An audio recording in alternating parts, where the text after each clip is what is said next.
নমস্কার বন্ধুরা, আজকে আবার একটা নতুন রেসিপি নিয়ে চলে এসেছি আপনাদের কাছে। আর আমার চ্যানেলে আপনাদের সবাইকে স্বাগত। আর আমার রেসিপিগুলো প্রথম থেকে শেষ পর্যন্ত দেখবেন। আর আমার চ্যানেলটা সাবস্ক্রাইব করবেন, শেয়ার করবেন, বেশি করে লাইক করবেন। আর কমেন্টস বক্সে অবশ্যই কমেন্টস করে জানাবেন আজকের যে রেসিপিটা করব সেটা আপনাদের কেমন লাগলো। অনেক রকম পায়েস তো আপনারা খেয়েছেন, তা আজকে আমি ডাবের পায়েস করে দেখাবো। তা কিরম ভাবে করব সেটা আগে দেখিয়ে দিই। আমি 1 কিলো দুধ নিয়ে নিয়েছি। দুধটা আমি গরম করতে দিয়েছি। এবার দুধটা একটু ফুটিয়ে ফুটিয়ে ঘন করতে হবে। তারপর ডাব নিতে হবে। ডাবের যে শাঁসটা, প্রথম যে শাঁসটা, ডাবের যে প্রথম একদম ডাবের প্রথম শাঁসটাও নেবেন না, আবার একদম মোটা শাঁসটা, ডাবের একদম পাতলা শাঁসটা নেবেন না। বেশ একটু পুরো মতন শাঁস হবে আর কি, একটু মোটা শাঁস হবে, সেই শাঁসটা নেবেন। আবার একদম মোটা শাঁসটাও নেবেন না, সেটা দিলে দুধে ঠিক সেদ্ধ হবে না। তাই জন্য মোটামুটি একদম একটু পুরো শাঁসটা দেবেন, তাতে ভালো হবে মানে পায়েসটা। আর এখন দুধটা ফুটুক, তারপরে দুধটা কমলে তারপর কি করব পরে দেখাচ্ছি। তা দেখুন অনেকটা ঘন হয়ে গেছে। এবার চিনি দেব। এই নারকেলের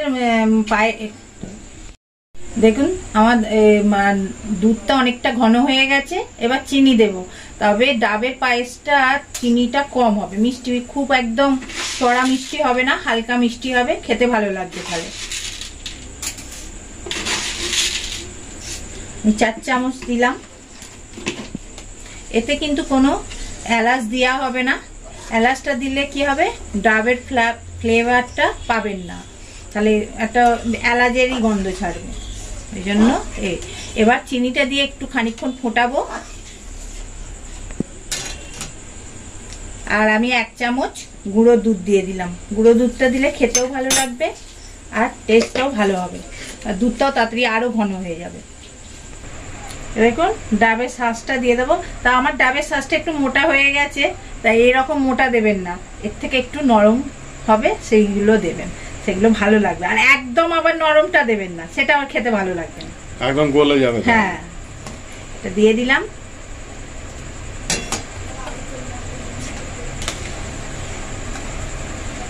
নাড়িয়ে যেতে হবে।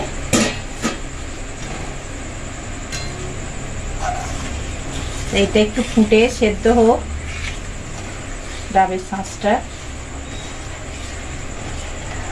হ্যাঁ, 3 মিনিট পর ফিরে আসছি। দেখুন আমি কাজু, পেস্তা আর আমন্ড কুচিয়ে রেখেছি, সেটা এবার দিয়ে দেব।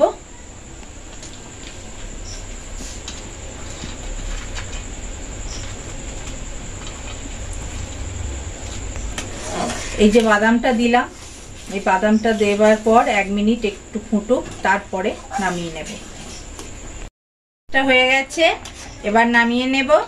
এরকম ভাবেই বাড়িতে তৈরি করে খাবেন। অনেক রকম পায়েস খেয়েছেন, এরকম ডাবের শাঁসের পায়েস খাবেন, খুব ভালো লাগবে। আর পরবর্তী আকর্ষণ হচ্ছে আর একটা নতুন ধরনের পায়েস করে আপনাদের দেখাবো, সেটাও ভালো লাগবে। তা এইরকম পায়েস, নতুন নতুন ধরনের পায়েস করে দেখাবো। তা আপনারা আমার চ্যানেলটা বেশি করে দেখবেন, তবেই তো দেখতে পাবেন যে নতুন নতুন কিছু রান্না। নিভিয়ে দিলাম গ্যাসটা। আমি ভিডিওটা এখানেই শেষ করছি। নমস্কার। গার্নিশ করে দেখাবো। দেখুন এই যে ডাবের খোলার মধ্যেই এটা তুলছি, তারপর কি করব দেখাচ্ছি।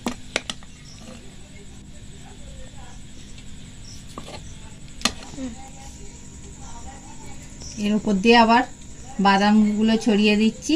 খানিকটা ওতে মানে করবার সময় দিয়েছিলাম পায়েসটা, এখন এবার গার্নিশ করব যখন, তখন তার উপর দিয়ে খানিকটা ছড়িয়ে দিলে বেশ ভালোই লাগবে।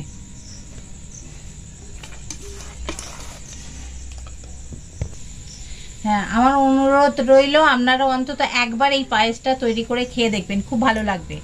আর আমার চ্যানেলটা বেশি করে দেখবেন, আর অতি অবশ্যই সাবস্ক্রাইব করবেন। আর আজকের রেসিপিটা কেমন লাগলো আর আপনারা তৈরি করে খেয়ে কেমন লাগলো সেটাও কমেন্টস করে জানাবেন। নমস্কার, ভিডিওটা এখানেই শেষ করছি।